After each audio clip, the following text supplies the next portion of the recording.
Assalamualaikum warahmatullahi wabarakatuh. Hai teman-teman, perkenalkan nama saya Zahra Cerita dari Prodi PGMI Fakultas Tarbiyah dan Keguruan Institut Islam Nahdlatul Ulama Tenaga.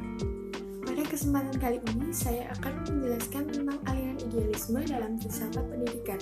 Sebelumnya, apakah kalian tahu filsafat pendidikan itu apa? Filsafat pendidikan adalah teori atau ideologi yang muncul dari sifat seorang pendidik, dari pengalaman-pengalamannya dalam pendidikan dan kehidupan, dari kajian tentang berbagai ilmu yang berhubungan dengan pendidikan. Dalam filsafat pendidikan terdapat berbagai aliran, salah satunya adalah aliran idealisme. Apa yang dimaksud dengan aliran idealisme? Mari kita bahas. Aliran idealisme merupakan salah satu aliran dalam filsafat pendidikan yang berpaham bahwa pengetahuan dan kebenaran yang paling tinggi adalah ide dari diri sendiri, bukan dari orang lain. Idealisme menekankan akal atau pikiran sebagai hal dasar, bahkan menganggap akal atau pikiran adalah suatu yang nyata, sedangkan materi adalah akibat yang ditimbulkan oleh akal atau pikiran. Lalu, bagaimanakah implikasi aliran idealisme itu?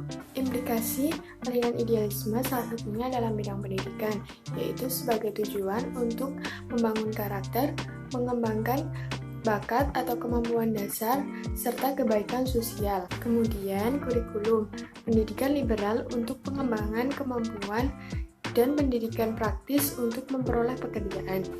Idealisme berpandangan bahwa kenyataan akhir atau kenyataan yang sebenarnya adalah spiritual atau rohaniah atau cita-cita.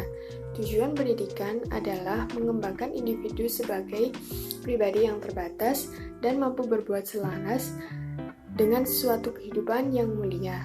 Selanjutnya, tahukah kalian siapa sajakah tokoh-tokoh aliran idealisme ini? Tokoh-tokoh aliran idealisme yaitu 1. Plato. Menurutnya, cita-cita adalah gambaran asli yang semata-mata bersifat rohani dan jiwa terletak di antara gambaran asli dengan bayangan yang ditangkap oleh panca indera. Dan pada dasarnya, sesuatu itu dapat dipikirkan oleh akal dan yang berkaitan juga dengan ide atau gagasan. Yang kedua adalah Immanuel Kant. Ia menyebut filsafatnya idealis transendental atau idealis kritis yang menyatakan bahwa isi pengalaman yang kita peroleh tidak dianggap milik kita sendiri, melainkan ruang dan waktu adalah forum intuisi kita. Ruang dan waktu yang dimaksud adalah sesuatu yang membantu kita atau manusia untuk mengembangkan intuisi kita. Tokoh aliran idealisme yang ketiga yaitu Pascal. Kesimpulan dari pemikiran filsafat Pascal ini adalah 1. Pengetahuan dapat diperoleh melalui 2 jalan, yaitu yang pertama menggunakan akal dan yang kedua menggunakan hati. Ketika akal dengan semua perangkatnya tidak dapat lagi mencapai suatu aspek, maka hatilah yang bekerja atau berperan. Kedua adalah manusia besar karena pikirannya, namun ada hal yang tidak mampu dijangkau oleh pikiran manusia, yaitu pikiran manusia itu sendiri. Tokoh keempat adalah J.G. Victor. Secara sederhana, pemikiran Victor adalah manusia memandang objek benda-benda dengan inderanya. Dalam mengindra objek tersebut, manusia berusaha mengetahui yang dihadapinya.